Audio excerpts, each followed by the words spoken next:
नमस्कार, स्वागत है आप सभी का एनएफ न्यूज पर। मैं हूं आपके साथ रोहित।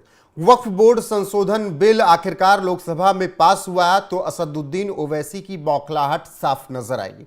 वो जब इस बिल पर बोलने के लिए खड़े हुए तो काफी नाराज नजर आए और इस बिल को असंवैधानिक बताते हुए सदन में फाड़ दिया, जिसके बाद अमित शाह ने उन्हें करारा जवाब भी दिया है। जी हां, लोकसभा में 288 सांसदों ने बहुमत में वोट किया और 232 सांसदों ने विपक्ष में वोट डाला और इस दौरान असदुद्दीन ओवैसी काफी मुखर होकर बोलते हुए नजर आए और उन्होंने कहा कि मैं गांधी की तरह इस बिल को फाड़ता हूं क्योंकि ये बिल असंवैधानिक है। बुधवार को भारी विरोध के बीच लोकसभा से वक्फ अमेंडमेंट बिल पास हुआ आखिरकार। इस दौरान सांसद असदुद्दीन ओवैसी और बीजेपी के जगदम्बिका पाल के बीच तीखी नोकझोंक भी देखने को मिली।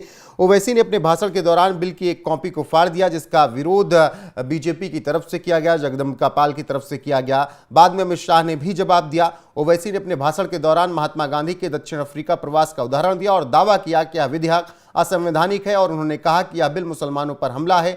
मोदी सरकार ने मेरी आज़ादी पर जंग छेड़ दी है, मेरी मस्जिदें, दरगाहें, मदरसे निशाने पर हैं। यह सरकार सच नहीं बता रही है और मुसलमानों को केवल बेइज्जत कर रही है सरकार। मैं इस बिल को असंवैधानिक मानता हूं और अगर आप इतिहास को पढ़ेंगे तो पाएंगे कि महात्मा गांधी ने श्वेत दक्षिण अफ्रीका के कानूनों के बारे में कहा था।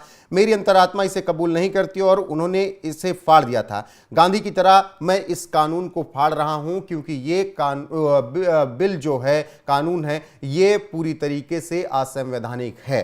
क्या कुछ असदुद्दीन ओवैसी ने कहा और किस तरीके से उन्होंने बिल फाड़ा, वो देखिए आप।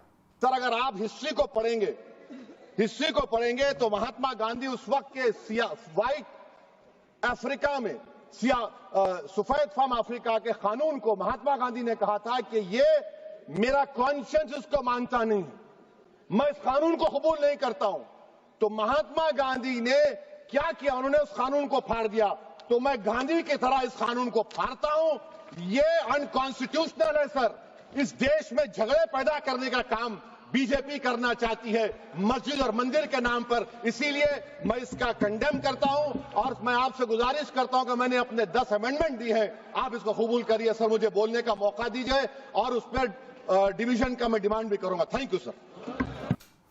तो असदुद्दीन ओवैसी ने कुछ इस तरीके से सदन में वक्फ संशोधन बिल पर बात कही और बात कहते कहते उन्होंने कहा कि मैं इस बिल को फाड़ता हूं, मैं इसे असंवैधानिक मानता हूं। इसी तरीके से सीएए के टाइम पर भी असदुद्दीन ओवैसी ने फाड़ दिए थे कागज और उस दौरान भी तमाम बवाल हुए थे।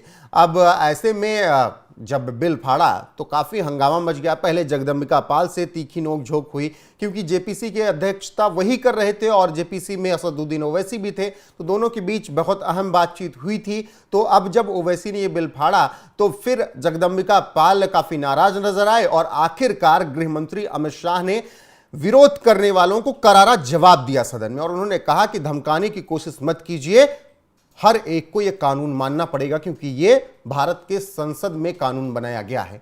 क्या कुछ कहा अमित शाह ने, वो सुनिए। यहां एक सदस्य ने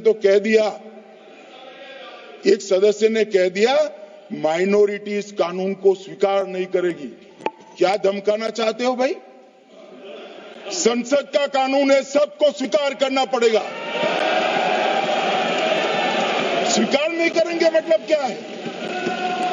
कैसे बोल सकते हैं कोई हम कानून को स्वीकार नहीं करेंगे? एक कानून भारत सरकार का है, हर एक पर बंधन करता होगा और इसको स्वीकार करना पड़ेगा। ओवैसी ने बिल फाड़ा तो इस तरीके से जवाब दिया अमित शाह ने। ओवैसी इस बिल को असंवैधानिक बता रहे हैं, हालांकि जब वो बिल फाड़ रहे हैं सदन में तो वो भी अब असंवैधानिक है। ये बात उन्हें समझ लेनी चाहिए क्योंकि ये भारत के संसद द्वारा बनाया गया कानून है और जेपीसी से पास होकर आया है। ऐसे में जगदम्बिका पाल ने यही बातें कही कि ओवैसी संविधान और संवैधानिक की तो बात बहुत कर रहे हैं लेकिन बिल फाड़कर उन्होंने असंवैधानिक काम किया है, ये बात भी उन्हें समझ लेनी चाहिए। फिलहाल कुछ इसी तरीके से गहमागहमी होती रही। आखिरकार 12 घंटे की चर्चा चली और 12 घंटे की चर्चा चलने के बाद रात 2 बजे जाकर बिल लोकसभा में पास हुआ। अब राज्यसभा की बारी है। देखना होगा कि राज्यसभा में यह बिल पास बीजेपी करा पाती है या नहीं। फिलहाल ओवैसी ने जिस तरीके से बिल फाड़ा और इसे असंवैधानिक बताया, उस पर आपकी राय क्या है कमेंट में जरूर बताएं। वीडियो को शेयर करें, लाइक करें, चैनल को सब्सक्राइब करना ना भूलें। बने रहें हमारे साथ। नमस्कार।